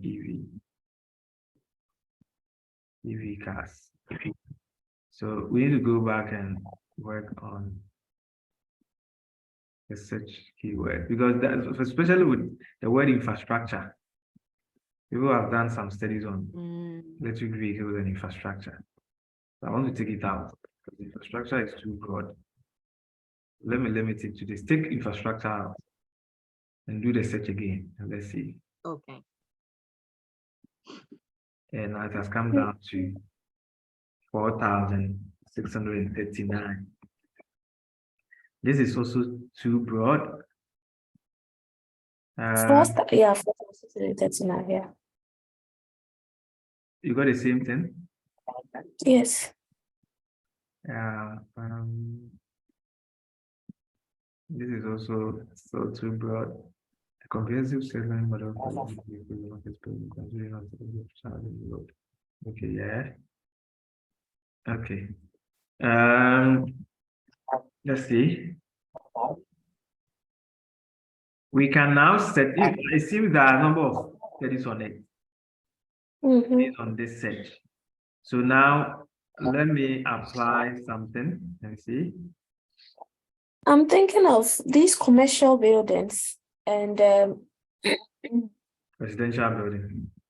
no, I was thinking we should just take buildings and build out. Maybe just me. Let's try it. Or we can also take the commercial. No, the commercial is important, and then the residential is important. Yeah, I don't the two of think. them are important.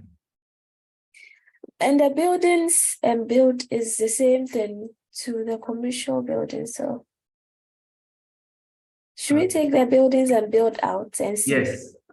If you take them out, you get 310, which I think is this one make a lot of sense.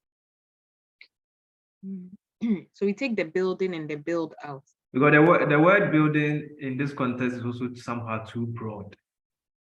Yeah. You want to be a little bit specific. What kind of buildings are you talking about? Okay. Yeah.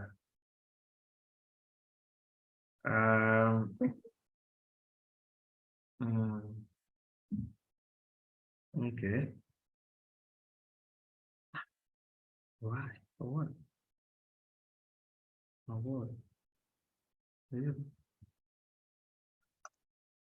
Okay, so I think this is the best. Okay. Mike, do you know something? Yeah. I'm just thinking if we can just play with the what's the name? Keywords. I was thinking let's take commercial out and see. We can bring back commercial, but let's take it out and see just for residential, and then we take residential, put commercial, and see how many we get. Then Yeah, we can make do an that. Yeah, you can also do that. Yeah, so you can play around that. It's doable. So we should take the commercial out.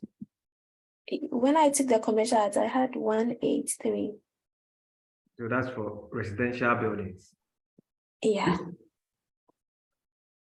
Which is a good thing that we can do. Like our research will focus on EV on residential buildings alone, which can be a review on its own.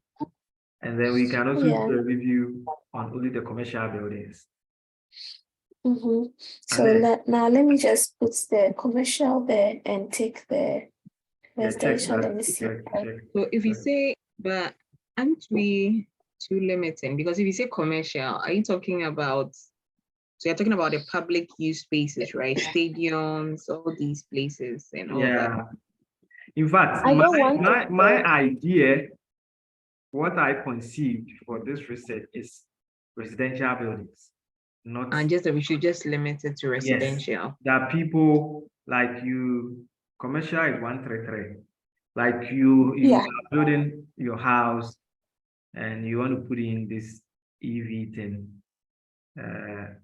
You consider the EV thing as part of your building, your house, or that kind of thing. So that's what I was thinking about. Wait, okay, but I think, yeah, we didn't even talk about this. Okay, so EV, are we looking at Australia or we are looking No, at this is global. global, so residential? Yes, Global. yes. That we Okay. don't have much studies on that. That's why I want us to look for something which Oh, will make our work standard. What? no, sorry.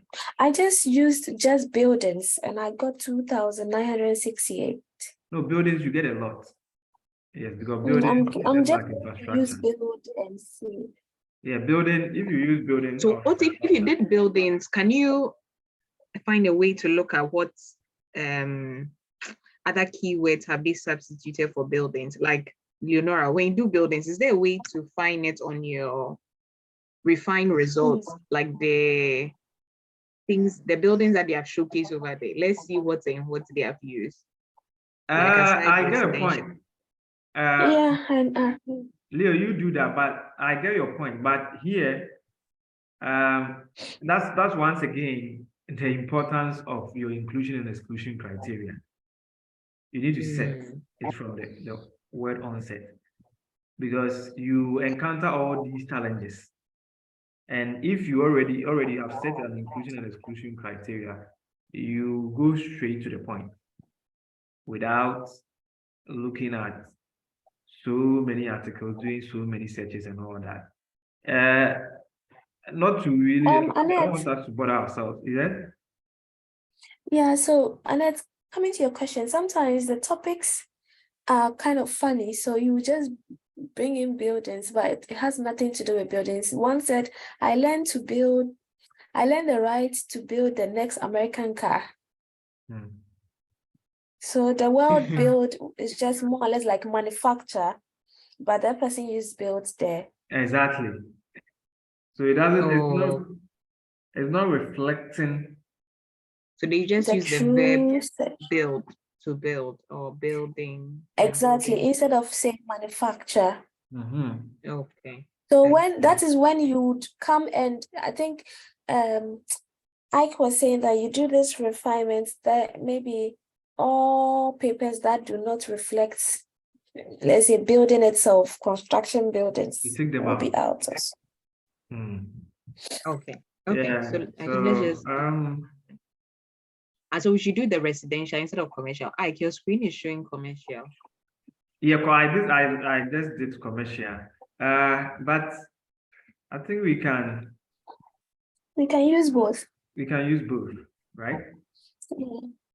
Let's I use both, think because so. the papers on even both are not many at this point, because we have not even started applying the inclusion and exclusion criteria. Already we have only 310 papers, so that means there are not many, because There are not many. yeah, so with commercial and this we have 310. Now let's start applying the inclusion and exclusion criteria. One of them is that we look at the document type. So here we can say that we want articles, general only articles. The document Please, type can is you the scroll article. up? I want to screenshot your this thing. Okay, sorry.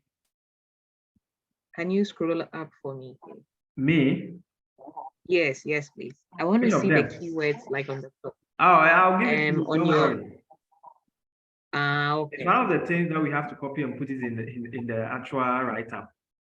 Oh, So it's important, and I have to even save it as well. I need to save this search, because if in future we want to come back and modify it or something, I'll log in.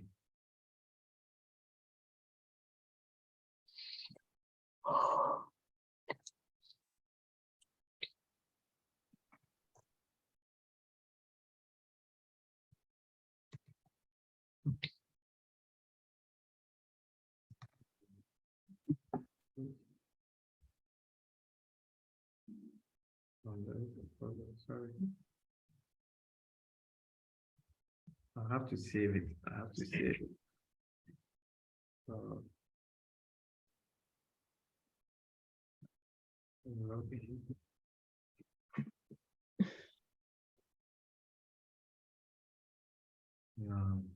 Don't worry. I think I have to do the savings later on because I have to switch on a different interface. I have to switch from my staff interface to student interface. So I will do the savings later on, but we have to save it. But now let's go to the inclusion and exclusion criteria. Let's start applying. The first one is the document type. So what document do we want to use as far as this study is concerned? So here too, you have to decide. Normally, I prefer articles and reviews. Okay, I prefer articles and reviews. What of conference reviews? I thought if that one if the accessible. papers are not many, I add conference reviews and conference papers. But here, I think the 310 is a sizable number. And even if you look at the articles alone, there are 172, which is also good. 22. Yeah. So it's kind of, I will focus on the two and forget about the conference papers. So that's the first inclusion and exclusion thing that we have done. The next is, I'll look at the source type. Where are these articles and reviews coming from? Were they published by journals or conference proceedings or books or what? So here I'll take What's my source type? Go down there. Source type. Okay, yeah. So journals, okay. Yeah. So I need to create this table so that. So these are the only. I thought, why don't we add language? Because I can see Yeah, Chinese. I'll do language. I'll do language. Inclusion. No, let me make it 3. I'll include language. Yeah, thank you. I'll include language. Okay, so here the first one is the document type. The document type we are interested in articles, reviews. Any other excluded.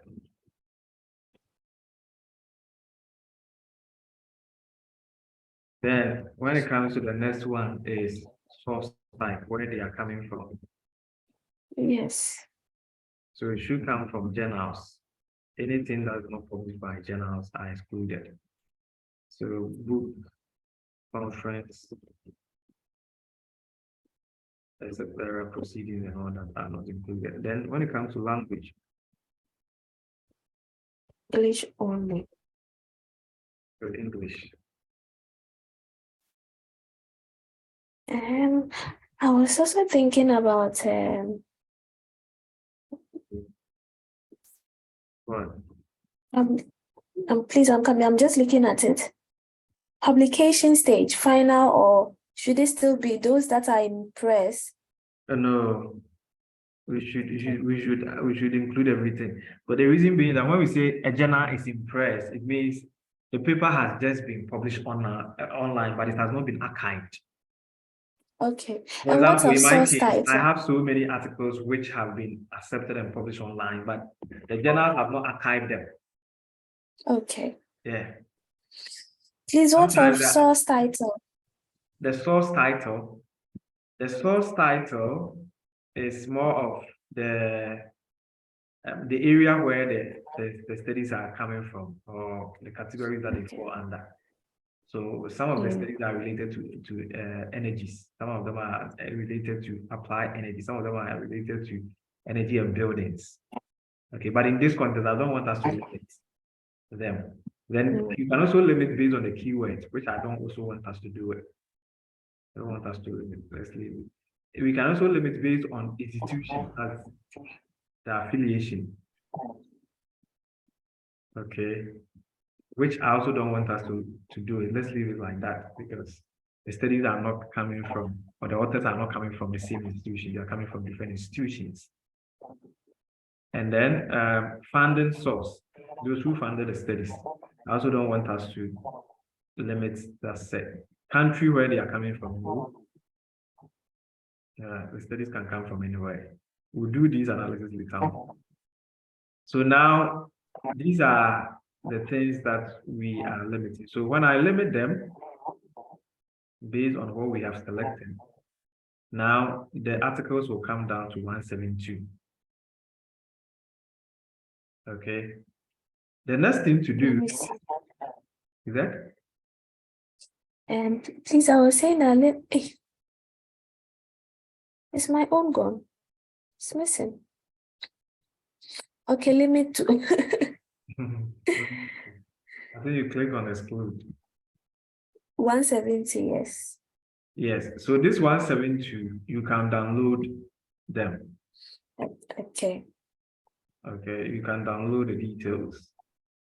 And Yes, then sir. you start going through them. But another thing that you can also do from here before you download is that you can decide to do what we call abstract and title screening. Okay. So you go through the abstracts. So when you click on top of this search results, you see show all abstracts. To show you the abstract of the articles. And then you can decide to read through them because these articles are not many, 172. So whilst you are reading through them, if you think the abstract and the title, they are relevant to what you are trying to achieve, what you are trying to address, then you select it. If not, you leave it. Because don't forget, the reason why these articles came up or pop up is because of the keywords that they use, or some of the keywords in these articles. That's why they came up. But for all that, when you go into details and you read them, they are not important to what you are trying to address. Okay, so you can do what we call title and abstract screening. Title and abstract screening. So here, you take your time, you read each of the abstracts to see whether they are important to what you are doing or not. Is that okay? Yes, please. Okay, so you take your time to go through that, go through that, go through that, go through that. Yeah, then, but what I do is that normally when I at this stage, what I do is I will download all this 172 and keep them. Then I'll go to another search engine. Okay, so because of some of these kind of things, which I mean, you have to go through them, read articles, and some of them at the end of the day tend not to be important. You can limit yourself to 1 or 2 or maximum 3 search engines. So you can decide to pick the ones which are the search engines which are very popular in our field. They are Scopus, Web of Science, Google Scholar, ProQuest, EBSCOhost, and PubMed. So you can only limit yourself to these search engines and search the article. And then the good news is that when you are searching other search engines, or when you're going through other search engines for articles, you may come across some of these same articles that you have seen here. So what will happen is that you have to do what we call duplicate analysis. Because the same article, like example, game theory approach for consumption scaling of a community of smart grids, you may see the same thing in another search engine. Okay. Yeah. Let's do Web of Science, then we are done. And then today we have gone a little bit far, but that's sorry about that. Let's use about 10 minutes. Let's do one more, and then we are done. I think when we meet next time, we will go through this search engine thing again, search thing again. So should we download it? Or you have downloaded, you've exported it? Oh, you already? can do that, but for now you leave it. We'll continue next time, but I want to show you another one. Mm. It's called Web of Science. Is Annette online? Mm. Or she's not? Yeah, I'm online. Okay, so we have another search engine which is also common in our field called Web of Science. It is operated by the Clarivate. It used to be operated by Thomson Chain Reuters, but now Clarivate has taken over. So with this, it also has almost the same interface, just like the Scopus. So here too, you copy. Sorry. So you copy almost the same thing that we use in Scopus. The same keywords, you can bring them here. You can bring the same keywords. Then, What is happening to my own? what did you say? So is it okay? Everyone okay? Can I continue the search? I'm trying to do my hair. Oh, I shouldn't do it. Oh, you can do it. Okay. Okay, yeah, we can continue this. Yeah.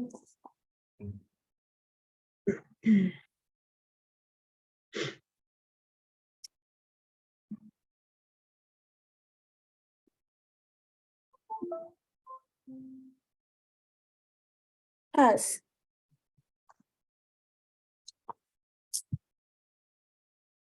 This what did you say? Should we add EV cars to it, please? Yeah, you can add a unique cast. So you can see that here you'll be getting something less than what we got.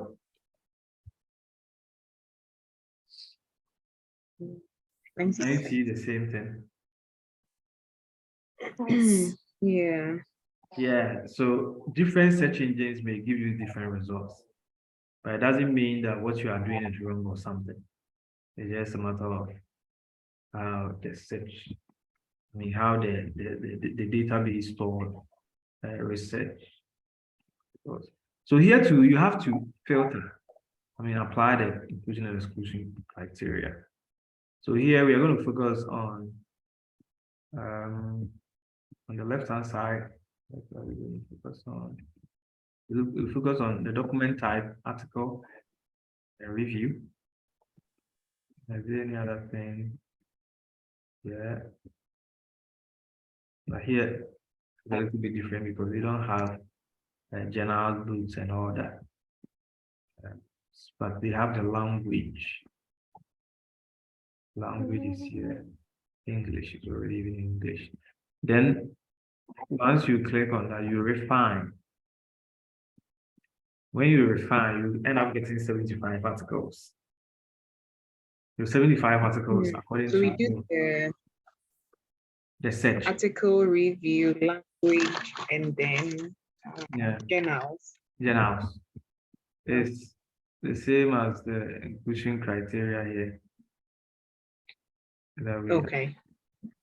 Yeah, so here it will give us 75 articles. Okay, so what is going to happen here is that, as I mentioned, or as I said, when you download this, I mean, these articles, and then also you download the 170 something that we saw in the school.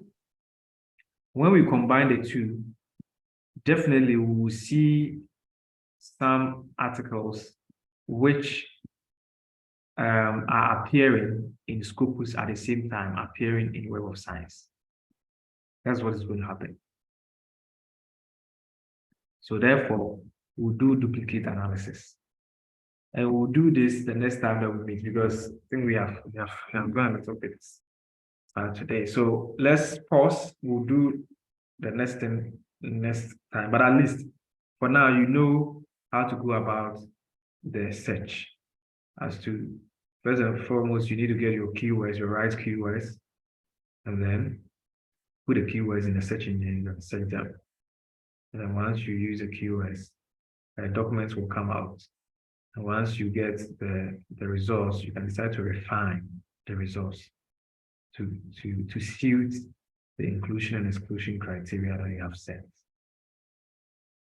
Yeah, so any question for me? The next time we'll do duplicate analysis, and then we'll further add other inclusion and exclusion criteria, because the articles that we will get when we start reading the full text, we still have to apply some inclusion and exclusion criteria.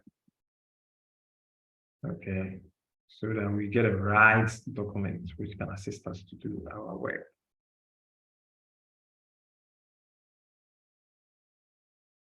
Okay, if there's no question, then we'll end here for today.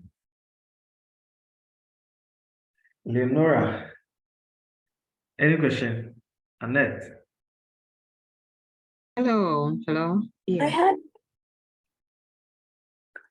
I had 96 publications, but you had 70. Yeah, 96. Then you apply I think you're not following. I was following though. English, and then you also, the document type, you select article and review article, then you refine. It will come. I added it. You did the same thing, you click on refine. In fact, I did. Was it? Okay, I'm sure. Articles and I clicked on analyze results. Sorry about that. Language, English, and then so please, the first refine is article review articles, then language is English, and then please, which one? No, for this, but the other ones don't apply here.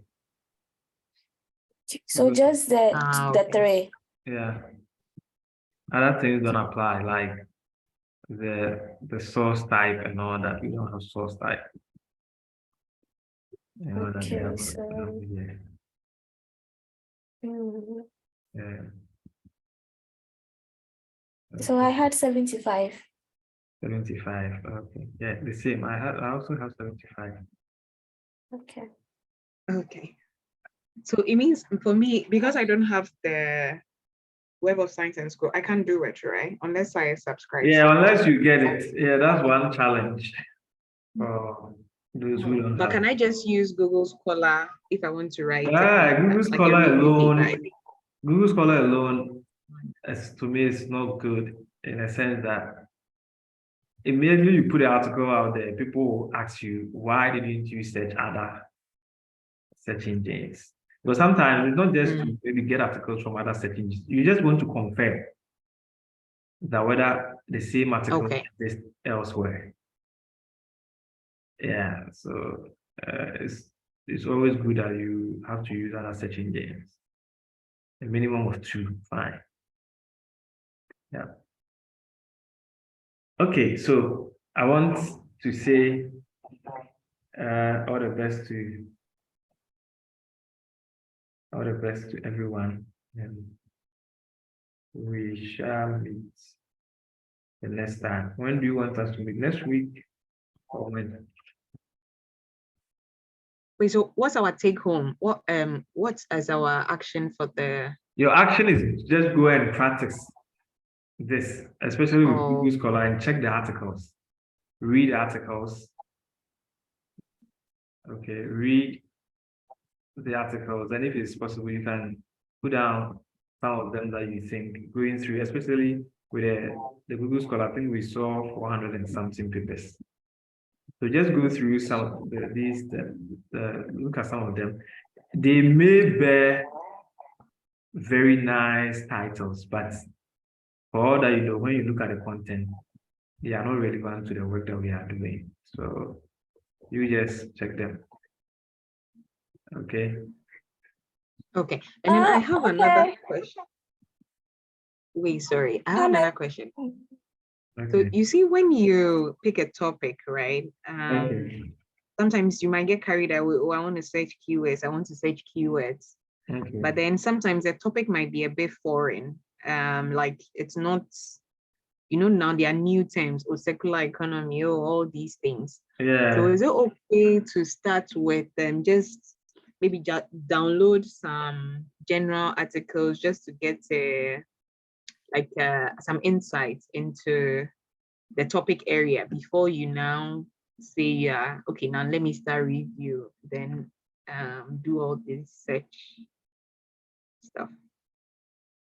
So what you are trying to say, if I get you, get what you are me? trying to say that like you need to, you need to get a new topic before you start doing a review. Is that what you are saying?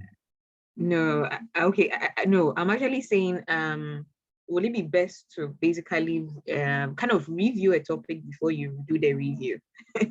Like I saying, to get a better understanding of a topic before you actually say you're doing. Yeah, yes. We Yeah. normally call that one preliminary review. Yeah, kind of like you do some small readings, you search for some small or not a large number of articles, few articles, you read about the topic to understand and even look at the prospects. Is it a good topic that if I decide to do a review on it, people will be interested in it? That's this topic that I'm trying to pick. It could be a topic, it could be an idea, it could be anything. Is it something that people will be interested in it, kind of? So you can do a preliminary reading, so review. Yeah, so yeah, it's good that you do that. It's always good. And that's what I did with this electric vehicle things that we had. I've already done some readings. And the other day, I shared some documents on the page with you. Yeah, I've done quite a number of readings, and they were not thorough. They were not in depth as like we are doing it now, but they were like some general write-ups, documents, papers. Some of them are even news items. I was just trying to understand and also see whether this topic is a good topic that if we decide to go into it, people will be interested in it. That's what that I did. Yeah. Okay.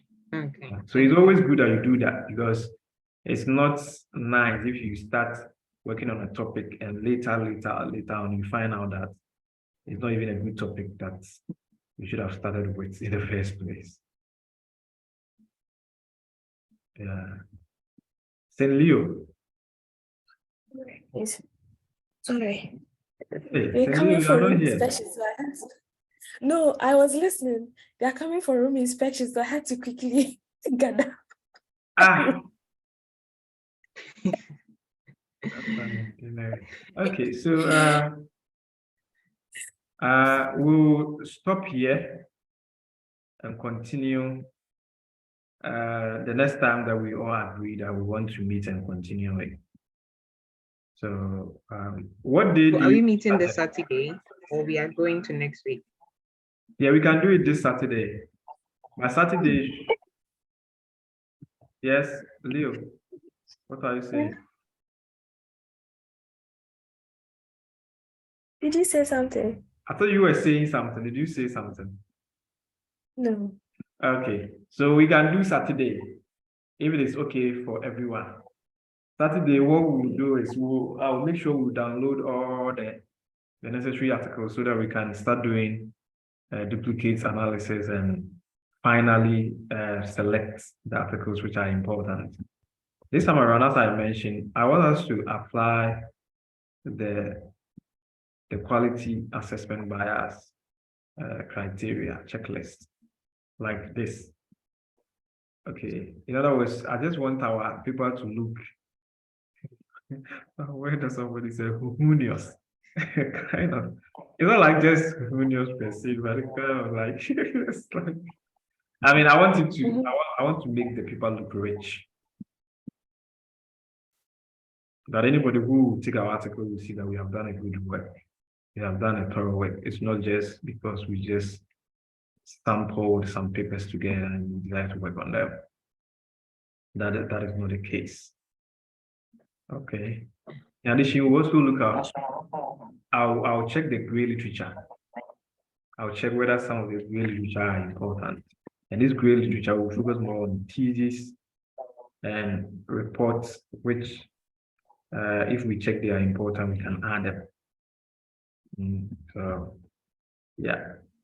Yep. So, thank you, everyone. I appreciate. Okay, thank you. I appreciate. Please, can you share your Word document with us, right? The one you saved, the search stuff. Yes, I will share. I'll share. Okay, thank you. On the WhatsApp. Yeah, I'll share. No, I will share with your email addresses. So send me your email address. That's okay. Oh. Yeah, because WhatsApp is not a good place. Somebody may steal our idea.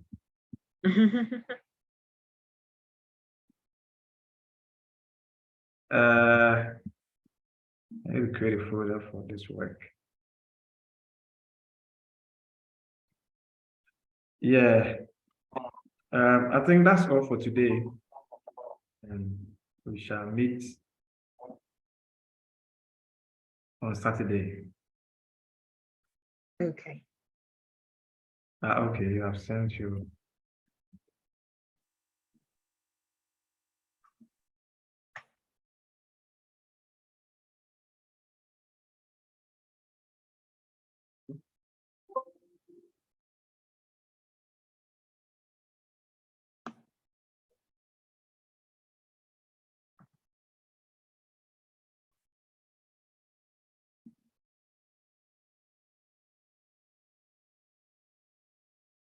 So you at TA 2026, 2025. Hey, 2015. Was it 2015? It was 2014 to 2015. Okay.